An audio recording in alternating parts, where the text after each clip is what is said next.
Hello बच्चों, आप सभी का learn with the Pranjali Singh Sengar channel में स्वागत है। तो बच्चों, आज मैं आपको संस्कृत का जो पाठ पढ़ाऊंगी वो है कक्षा 4 की संस्कृत सुधा का तृतीया पाठा। उसका नाम है वाक्य प्रयोगः द्वितीया। ठीक है बच्चों, तो आइए हम लोग बिना किसी देरी के पाठ को पढ़ते हैं और उसकी हिंदी अर्थ निकालते हैं। ठीक है, चलिए पढ़ते हैं। ये हमको क्या दिख रहा है? हिरन दिख रहा है ना।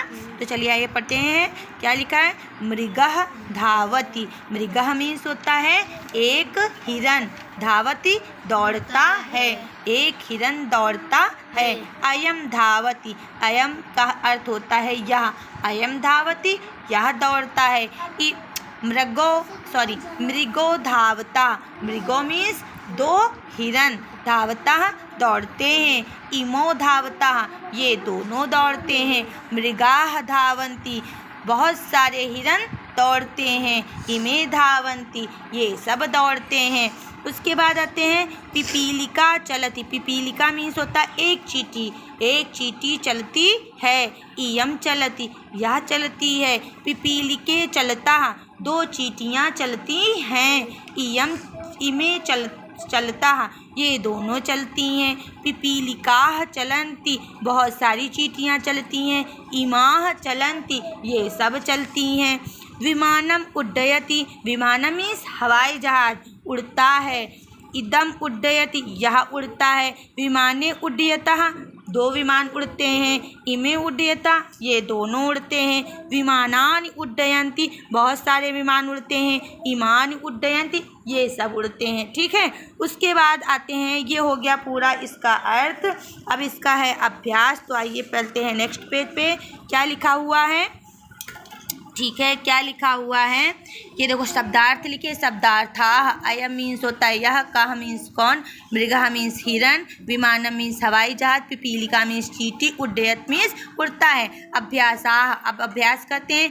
मौखिकम अभ्यासम कुरुत, अभ्यास पुस्तिकायां च लिखत। तो इस अभ्यास को पढ़ना है, मतलब कि ये जो लाइन्स लिखी हैं इनको पढ़ना है और इनको फिर लिखना है। तो चलो पढ़ो बच्चों, क्योंकि हमको संस्कृत पढ़ना भी आना चाहिए। चलो पढ़ो। अयम कपोतः अस्ति इमौ कपोतौ स्तः इमे कपोताः सन्ति इयम अजा अस्ति इमे अजे स्तः इमाः अजाः सन्ति इदं पत्रम् अस्ति इमे पत्रे स्तः इमानि पत्राणि सन्ति।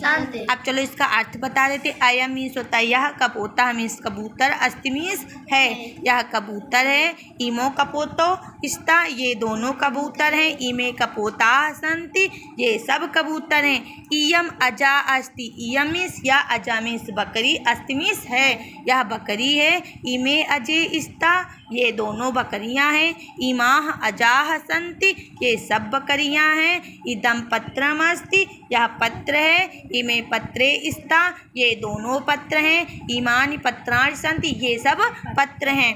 अब क्या वाक्यानि पूरयत, जैसे अयम यथा अयम मूषकः अस्ति यह चूहा है, इमे मूषकाः सन्ति मतलब कि एक वचन का बहुवचन करके दिया हुआ है। तो अयम का बहुवचन इमे, मूषकः का मूषकाः, अस्ति का सन्ति। तो इसी तरह इयम का इमाः, चटका का चटकाः, अस्ति का सन्ति, इदम इमानि, फलम फलानि, अस्ति सन्ति मतलब एक वचन से हमको इसको बहुवचन में बदलना था। अब क्या है? चित्राणि दृष्ट्वा वाक्यानि पूरयत। जैसे ये क्या है, सूर्य दिख रहा है ना, तो क्या लिखा? अयम सूर्यः अस्ति। अब ये दोनों क्या दिख रहे हैं हमको? बैल। तो बैल, ये दोनों, एक बैल होता है वृषभः, लेकिन दो बैल है तो वृषभौ। इमो वृषभो स्तः। अब ये बहुत सारे दीपक दिख रहे हैं ना, दो से ज़्यादा कोई चीज़ होगी तो वो बहुवचन में चली जाएगी। इमे दीपकाः सन्ति। अब कर्तुः स्थाने सर्वनाम शब्द से प्रयोगम कुरुत। बालकः पुस्तकं पठति।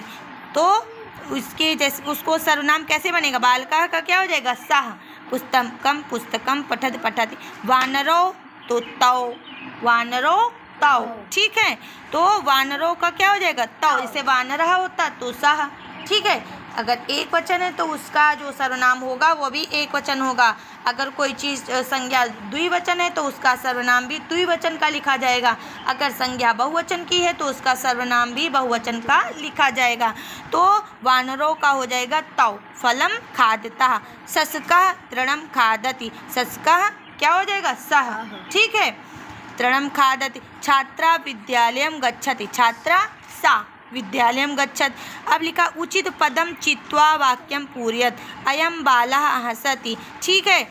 यह बालक हंसता है, ठीक है। बालिका नृत्य, देखो यहाँ पर तीनों लिखे, एक वचन द्विवचन बहुवचन तीनों लिखे हैं। तो जो हमको सही लगेगा, मतलब कि जो उपयुक्त होगा वही लिखा जाएगा। अब यहाँ बाला एक बालक था ना, इसीलिए हम क्या लगाएं? कौन सा सर्वनाम प्रयोग करेंगे? एक वचन वाला। अब बालिका एक लड़की है ना, बालिका नृत्यति, तो जो इसके आगे सर्वनाम लगेगा वो भी एक वचन का होगा। तो क्या हो जाएगा? इयम। इमे नहीं होगा, इमे मीन्स होता है दो लड़की, दो हो जाता है। इमाह मतलब बहुत सारी चीज़ें, ठीक है। तो है इयम बालिका नृत्यत। इमानि पत्राणि सन्ति। अब बहुत सारे पत्र हैं ना, तो हम इदम नहीं कर सकते।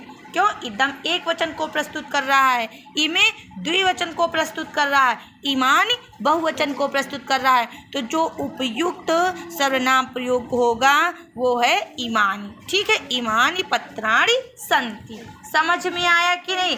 तो जो संस्कृत में अनुवाद किए जाते हैं तो उसका कर्ता एक वचन है तो क्रिया भी एक वचन होगी। और समझ में आया कि नहीं? अगर कर्ता बहुवचन है तो उसके साथ जो क्रिया की संज्ञा लिखी जाएगी वो भी बहुवचन की होगी। कर्ता द्विवचन का है तो क्रिया भी द्विवचन की लिखी जाएगी। समझ में आया कि नहीं समझ में आया? ठीक है। तो बच्चों कैसा लगा पढ़ के ये पाठ, तृतीया पाठ?